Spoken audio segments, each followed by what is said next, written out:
Questa mattina erano presenti i sindaci Moreno Gasperini di Loreo, Michele Grossato per Rosolina e Mauro Armelao per Chioggia e in rappresentanza della Regione Veneto gli assessori regionali De Berti e Corazzari, i consiglieri regionali Baldin Cestari e Dolfin. La parola a Moreno Gasperini, presidente del Parco del Delta, che a nome di tutti i sindaci del Delta e anche a nome di Armelao ha affermato l'importanza nel territorio della ciclovia Vento, un tratto di unione tra Venezia e Torino in un'Italia che sta andando verso la mobilità slow.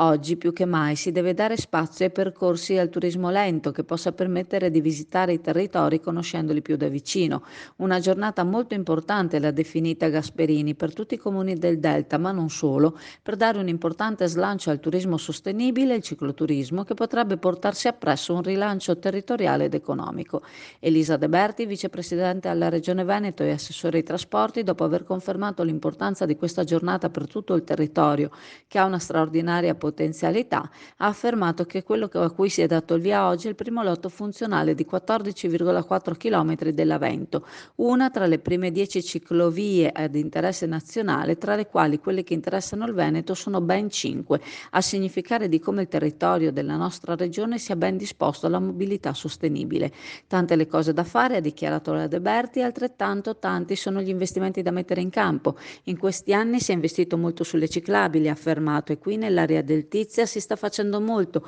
coinvolgendo i fiumi e quindi la navigazione, sfruttando anche le risorse che la natura offre e che in quest'area sono molte. Sul territorio si sta investendo molto, con infrastrutture venete, con una sinergia tra gli attori coinvolti si potrebbero ottenere giganteschi risultati. È seguita, come la tradizione vuole, la posa della prima pietra.